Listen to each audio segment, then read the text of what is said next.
โอ้เท่าขี่ล้างรถลองเอาจักบาทตู้ไปเอาในไม้ฝาก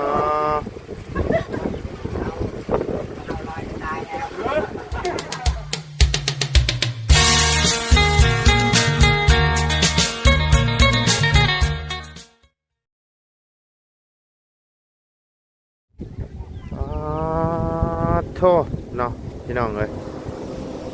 แม่นยังอันนี้เนาะเปิดคลิปเปิดภาพมาบัดนี้กับสวนมันอยู่ข้างเฮือนประตูอาเลียโอ้เสียงอึ้งห้องอึ้งอ่าอยู่บัดนี้หนึ่งข้าวประตูเฮ็ดหยังนี่สิหนึ่งข้าวว่าหรือสิเฮ็ดหยังนี่ต้มมาเห็ดกิน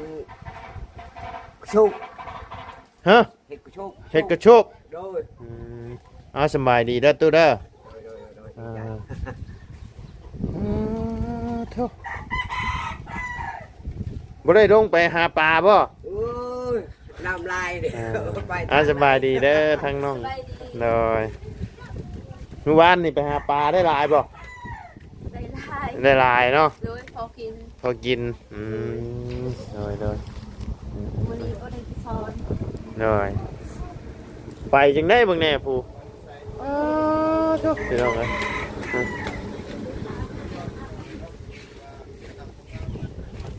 บ่ได้มาหาประตูอันนี้แต่โดนนะพี่น้องเพื่อนใหม่ก็ยังบ่ได้มาเยี่ยมมายามอยู่เนาะเลยมื้อนี้ก็เลยเข้ามาหาทางประตูเพิ่นเทพื้นหาใช้ได้เครื่องเดียวเนาะเครื่องเดียวยังโมคาเวียกบันคาเวียกโดยกินควายอยู่บันโอ้พื้นเสียงอึ้งบ่ห้องนะโตโอ้ยบ่มีบ้านนี่เอ้าคือเสียงเด้เขียดน้อยเสียงเขียดน้อยบ่โดยบ่มีครับแถวเฮานี่โดยแต่กบได้ดึกเลยนี่เนาะเปียกมอดนี่น้ำเข้าตารางเลยนี่เนาะตัวเนาะลมแห้งพี่น้องชีเฮ็ดกับข้าวว่นี่นะกระตูบได้หั่นมากเรียบร้อยแล้วเนาะจังหน่อยขึ้นมาฮอดเฮือนประตูแล้วนี่ส่วนมันนี่ท่วมมาเลยเนาะเป็นยังพันตกนี่ก็ไม่ได้ยุดฮอดเพิ่นเฮานี่แหละโดยเพิ่นผู้ชายกับเพิ่นกอก็ยังฮอดโดยเพื่อนกอน้องละน้อยก็ฮอดแล้วบ่ฮอดโธ่เนาะเด็กดีนี่อันนี้จะเครื่องนึงโดยเมื่อคืนนี่ขึ้นฮอดพี่บ่ยังเด้ดึกดีนี่เนาะอึ๊บฝนตก2 มื้อ2 คืนช้อนนะตู้เนาะมื้อขึ้นเฮือนใหม่บ่ได้มาหาทั้งประตูเพิ่นซ้ำพี่น้องเอ้ยขึ้นมามื้อนั้นก็มาบ่พอหาเจ้าก็เห็นช้ำเขาทำเสียกว่าไอ้ลูกเขาก็ตัวนึงก็ไม่ได้มาเพราะมันคาเห็ดเปียกเลยยาแล้วเลยเป็นอย่างเนาะมาแสดงความยินดียอดดังเนาะจะตู้ไม่ได้ใส่มองมาตู้มองอยู่น้ำแล้วมองอยู่น้ำโอ้ยเนาะลงเอาได้แล้วมันนี่เนาะบิดหัวเฮาแล้วบิดหัวเรียบร้อยแล้วเรียบร้อยครับป้าเพื่อน้ำแห้งกับขาดไม่ได้มองเนาะโอ้ยขาดทิ่มแล้วเนาะเลยเขาใช้แล้วมองใช้อัดติดอยู่พุ่นอยู่ทางเมื่อเฮาเมื่อพุ่นได้ให้พุ่นอัดอยู่ดีเลยใช้เบ็ดป่าจังว่าถึกจักตุจักแล้วมีแต่จะมีคนใช้อยู่ว่าเบ็ดป่าเอามี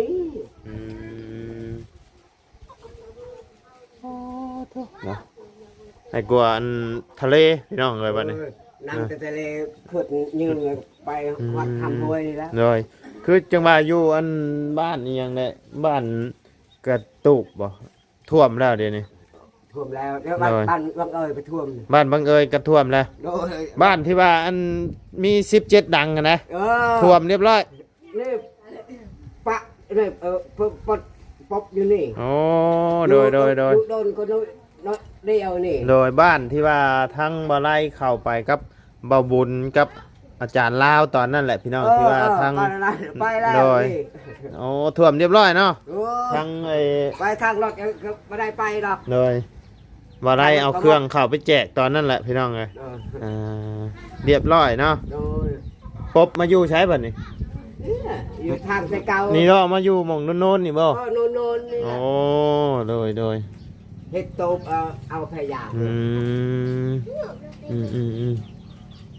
ไก่ เพิ่นมาเฮ็ดตูบอยู่นี่บ่บัดนี้ โดย โอ้เนาะพี่น้องเอ้ยคันมา อยู่โน่นบ้าน ข้ามไปได้นี่พ่ออยากข้ามไปเบิ่งอยู่พี่น้องแต่ว่าโอ้เบิ่งสภาพนี่ไปบ่ได้พี่น้องเอ้ย ไปบ่ได้ทางอยู่พุ่นก็นำรัดแล้ว น้ำดัดเรียบร้อย โดย อืมคิดเบิ่งนะแต่หมองเพื่อนน้องน่ะน้อยเพิ่นนี่มันเกิดบักจูงๆนึงยังขึ้นมาฮอดพี่เนาะ ฮอดอันสีพุ่น โดย น อืมโดย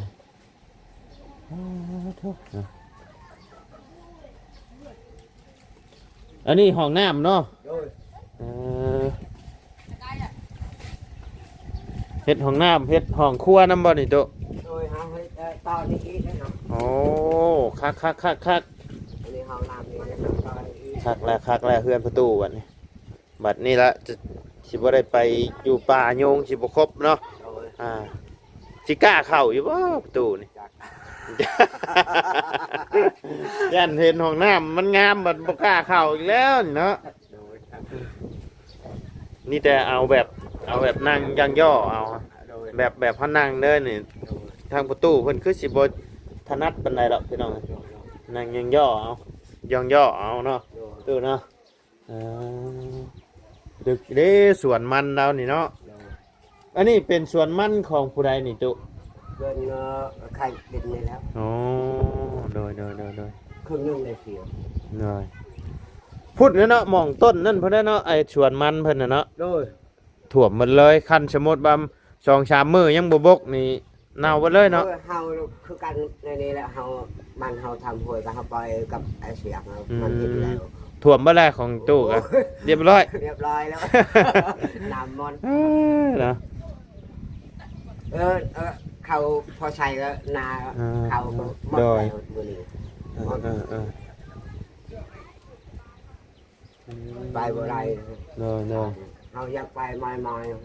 ไปก็บ่ได้แล้วคันมีเรือยังว่า ๆ ขี่เรือไปเนาะ ได้ได้ไป น้ำนี่มันไหลลงพุ่นบ่ตุ โดย ไหลลงพุ่นเนาะ โดยไหลฮอดพุ่นน้ำเชพุ่น มันบ่ได้ไปจังซี่เนาะ บ่ไหลอยู่พุ่นเลย ไหลไปพุ่น โดยเอาน้ำเชใหญ่ โอ้ผู้มีคน ไปหาไผอันนั้นน่ะผู้ไปน้องเอ้ยเด็กน้อยบ่น่ะอ๋อขี่เพิ่นขี่หยังน่ะ ที่ยางรถจักร ขี่ยางรถใหญ่โอ้ยเพิ่นไปใส่มองบ่น่ะโอ้ไปน้องเอ้ยโธ่เพิ่นบ่ย่านเนาะน้ำบ่แห้งบ่นี่น้ำแห้งพัดไปเลยเด้อฮะอ๋อเก่งอย่างนี้นี่เนาะหาแมงจิรอน้ำออกแกงเนาะหาแมงจิรอแล้วพี่น้องเอ้ย มันยืมน้ำเต้แล้ว เลย เต้ก็มันขึ้นมาห้วยก็ขึ้น มันกำลังขึ้นงามเนาะน้ำท่วมช่ำปีที่ผ่านมาก็มันก็ท่วมในนี่บ่ตุ โดย ท่วมในนี่ทุกปีเลย ทุกปีแล้ว พี่กายพี่ซื้อนอกพี่เลยพี่ซื้อ ขึ้นฮอดพี่เนาะ ตอนนั้นเดินพอตูอยู่พี่ เลย พี่กายเบิดรถพี่กาย เลย พอจำควรพี่กายพี่ซื้อพี่เพียงเพื่อนน้องคนนี้เลย อ๋อ เพียงเพื่อนน้องคนนี้เลยพี่ซื้อ เพื่อนเจ้าอยู่ใช่ใช่ตัวเทิงนี่บ่เอาสบายดีเด้ออ้ายเด้อ โดย เลย บ่ได้ไปหาปลาบ่ บ่ได้เคยไปหา บ่เคยไปเนาะเฮ็ดเบี้ยเฮ็ดงานยังจะอยู่บ้านนี่ แบบเฮ็ดทางให้พุ่น เออ พุ่น ทางให้อยู่ ประ พู มาณ5ลักเพิ่น โอ้น้อยทาง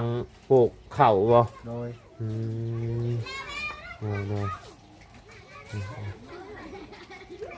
ฝนตกมาก็บ่ได้เปียกแล้วบัดนี้เนาะตู้เนาะ โดย มันหัวอยู่บ่เฮือนเจ้านี่ บ่ บ่หัวเนาะ โดย อีหยังฉะคือย่อยลงมานี่ อันนี้ มัน ได้ถูกนำไปเลย มันฉาดบ่ ขาด เออมันฉาดเขามันฉาดเขาชิเซอร์พี่น้อง อันนี้ก็หมด แต่เก่านี่ฝนตกมานี่แล่นปบมาอยู่เฮือนน้องละน้อยเพิ่นพี่ได้เนาะตู้เนาะ โดย บัดนี้บ่ได้ปบแล้วบัดนี้เนาะ โดย บ่ได้แล่นไปทางไหนลาบัดนี่พี่น้องเอ้ย นอนอยู่แล้ว โดยฝนตกไปทางไหนก็ยากพี่น้องเอ้ย โดย หาสิออกมาทางบ่ไล่หาสิออกมาได้นะออกมาก็ถ่ายงานก็ยากพี่น้องเอ้ยไปทางใดก็บ่ได้มันฝนตก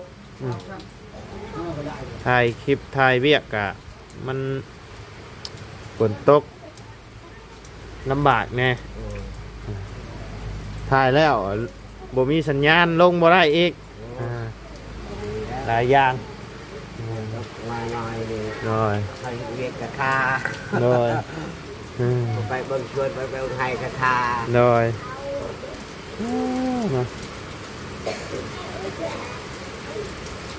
ทั้งห้องน้ำนี่ทั้งไผเฮ็ดให้นี่ทั้งเบามาดิโอบ่ โดย อ๋อ เอามาโอ้ขึ้นมื้อนี้จะเช่ามันไป โอ้เพิ่นมาได้บ่ มาแล้วจะเช่า โอ้โดย ไปฮอเชิญเฮานี่ไปเชิญเฮา มาเบิ่งเฮือนนี่บ่ โดย อืมแต่ว่าทั้งสร้างแหละเพิ่นหยุดเดี๋ยวก่อนเนาะ โดยยุดสิบ้านนี่ยังไปกินควาย ยังไปกินควาย เฮ็ดดอง โอ้เอ้ายามนี่ก็มีดองบ่ เอานี่ ยังมีดองอยู่เนาะยามนี่ก็เนาะ โมก็บ่ได้ไป โดย ก็เฮาแล้วก็เฮายุดเด้อก็ไปเฮาจะไปไปกินควายเอาไปไป โดยมีเวียกมีงานเพิ่นขอพักก่อนเนาะ โดย อืม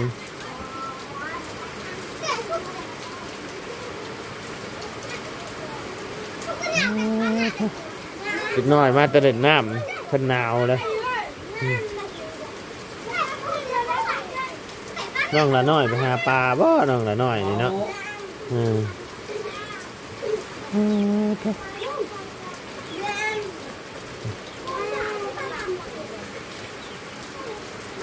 เทพื้นนี่ก็สบายแล้วบัดนี้น้ำบ่เข้าแล้วล่ะอันนี้น้ำยังเข้าอยู่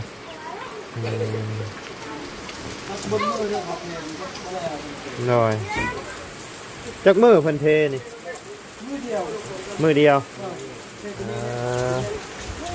โอ้พบผลบ่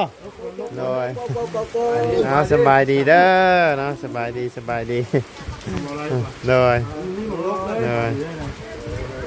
โอ้เอาไม้กันสั้นแข่งคนเด้อเนาะผักกะลีนี่ ค่อยไม่กับบริษัทเอาเรียวๆนี่เลย ใส่กันแล้วทั้งนี้ เลย น้ำท่วมตัดแท้ดิ ร้อยไหมลูก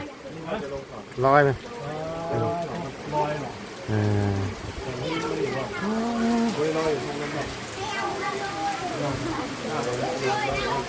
พวกมัน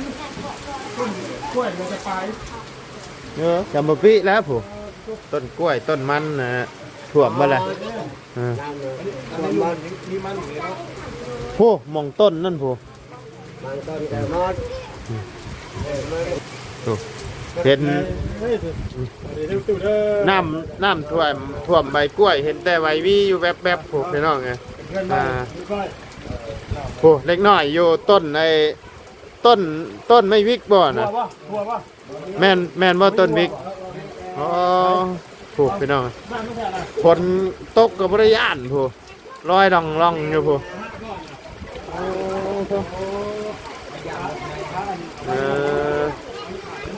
เพิ่นไปจักคนน่ะนะไปคนเดียวเลยบ่ บ่ยากเนาะโอ้หนาวโอ้ ลุงหนาวเนาะ ลมลาวให้เป็นแบบลาว หนาวเนาะ โดย ตั้งหนาวเดียวสุดเลยหนาวเนี่ยส่วนตัวนึกหนวดคือว่าหนาวเลยเดี๋ยวไม่ต้องเลย กูเจ้าเห็นบ่ลุงผู้ลอยล่องๆอยู่ผู้ ขี่ย่าน่ะ ขี่ยางรถใหญ่ผู้ อ๋อใส่เราเห็นบ่อย อ่า เนาะห้ามไม่ขี่รอ ผู้ผู้เท่า ขี่ยางรถ โอ้ ลองเอาจักบาทตู้ไปเอาไม้ฝาก ตายแล้ว ไหวแล้วเล่นดอกไหมเพราะว่า โอ้ยหนาวแล้วบัดนี้ ไปไม่นั่นน่ะ หนาว ห่วยก็ตู้ เราว่ามองเราไปเบิดแล้วเรา มองไปไม่แล้ว เขาใช้หัดรถ เออ เขาปะโยหันแล้ว ปะอยู่หันเลย ลงเอาบ่ได้เนาะ แช่บอก โยฝนตก มองเรามีเรื่องจะได้ไป มองหัดก้อยไปแช่ มาเลย ไปแล้วเลย เอามาไปแล้ว ข้ามมาไปแล้ว เอาไปแล้ว ไปแล้วไปดู ทั้งประตูแล้วว่าบ้านที่ว่าเข้าไปตอนนั้นน่ะน้ำท่วมเรียบร้อยแล้วเรา บ้านไหน บ้าน17หลังเด้ บ้าน17ลัง เอ้าบ้านเขาเข้าไปก็ บ้านเราเอ้ยนั่น ก็บ้านบางเอยฮะ เขาไป ท่วมเรียบร้อยแล้ว เขาไปทางพุทธเขาไปพุทธ อ่า เลยเฮ็ดตกอยู่ห้วยๆก็น้อยเดียวนี่ก็ยัง โดย นำไปได้ท่วม โอ้ ง่ายเลยแต่บ้าน ง่ายเลย โดย ขึ้น น้ำ ว่าตู้ อัดมด ตู้ขึ้นเพื่อนใหม่นี่ก็ได้ผูกแขนอยู่บ่ บ่มี บ่มี โดย เอ้าว่าสิมาผูกแขนแสดงความยินดีนํอยู่ได้นี่ บ่มีเลย บ่มีเนาะโอ้เพิ่นบ่เคยเนาะบ่ได้มีผูกคอต่อแขนบ่ บ่มี อ๋อบ่เคยเนาะ ก็คือคนละกันเนาะคนละเพนี้พี่น้องเลย โดยแต่เพิ่นเฮ็ดได้ฉาแบบว่าเฮามาแสดงความยินดีนำมี อันนี้เฮ็ดผัดโชว์ครับ อ๋อมีแต่ว่าฮอดมือฮอดยามขึ้นนอนซื่อๆเนาะบ่ได้ผูกคอต่อแขนบ่ได้ซอยเงินบ่ได้ซอยหยังบ่ ครับบ่มี บ่มีเลย โดย อ๋อโดยทางบ่ไล่ว่าสิมาผูกแขนแสดงความยินดีขึ้นเฮือนใหม่อยู่เนาะแต่ว่าบ่มีเนาะตู้เนาะ โดยบ่ อื มี โดยแต่เฮ็ดแต่เพื่อนเฮาแตะกี้แล้วก็เฮาบ่มีเลย เออ แต่ประตูเฮาอยู่ก็บ่มีเราจะเฮ็ดเพื่อนจะตั้งเป็นได้ควายก็ได้งัวได้ไก่กินเป็นชักชื่อ อ๋อโดยเอาซะเนาะบ่เป็นหยังเนาะเอาสิซอยเงินซอยหยังก็คือบ่เอาเนาะโอ้โดยเป็นชาติเป็นมอนเป็นหยังนี้มาช่วยได้เนาะ ชายอะไร อ๋อแต่ว่าทางว่าไล่ชื่อมามอบให้เพิ่นแล้วตอนนั้นเนาะ โดย เจ้าชื่ออยู่บ่ว่าใครซื้อหมอนมาให้ตอน เฮาลืมแล้ว ลืมเลยโอ้ยเนาะสิไปเอาหมอนอยู่ในหันเด้ตุ โดยบ้านอยู่รัด โดยชื่ออยู่บ่ว่าใครซื้อมาให้ ตัวปลากันเนี่ย หน้าก็ยอมไม่มอนร้อนโผล่กระด้างมอนเจ้า เทพเจอเฮาลืมแล้ว ว่าไล่นี่แหละซื้อมาให้เพิ่นพี่น้องแต่ว่าฟังประตูเพิ่นเอิ้นว่าไล่นี่บ่าวร้อย บ่าวลอยอะไร โอ้ยนะพี่น้องเนาะเอาซะเนาะคาดว่านั่นก็มีแต่แสดงความยินดีดีใจนำเด้อตู้เด้อที่ได้เฮือนใหม่เนาะอยู่บ่ได้หลบผ้าบ่ได้หนีแดดหนีฝนละบัดนี้เนาะได้อยู่สบายละบัดนี้ดีใจนำเด้อตู้เด้อโอ้ยเอาทางบ่ได้ก็สิได้ขอจบคลิปลงไปเพียงส่ำนี้ก่อนพี่น้องฝนตกเนาะหนาวหลายน่าสบายดีเด้อตู้เด้อเนาะไปพี่น้องเลยสำหรับคลิปนี้ทางบ่ได้ก็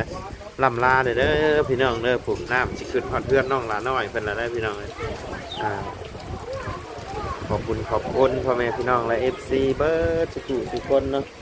เปิดคลิปมาเมื่อนี้กับพี่เด้อเนาะอยู่เมืองเซโปนเนาะพี่น้องเลยเดินทางขึ้นมากับลุงหนวดมอเตอร์ไซค์2 คนเนาะพี่น้องเลย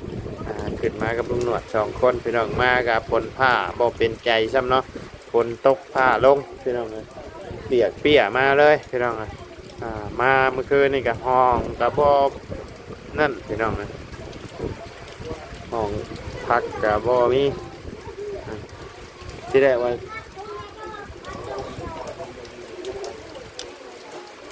สินอนอยู่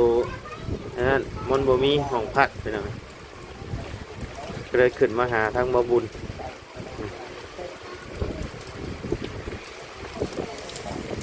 สำหรับคลิปนี้ก็ล่ำลาแล้วล่ะเนาะพี่น้องเลยฝนตกยังบ่เศร้าอยู่เบิ่งมื้อนี้ก็คือสิเบิดมื้อแล้วล่ะเนาะพี่น้องเลยขอบคุณพ่อแม่พี่น้องและ FC เบิร์ดทุกคนเนาะที่เข้ามาติดตามทั้งช่องมาไล่เนาะถ้าว่าไล่ว่าอีหยังบ่ถูกบ่ต้องบ่จบบ่งามก็ต้องขอโทษขออภัยนำพ่อแม่พี่น้องนะ FC เบิร์ดทุกคนเด้อพี่น้องเด้อไปแล้วสมัยดี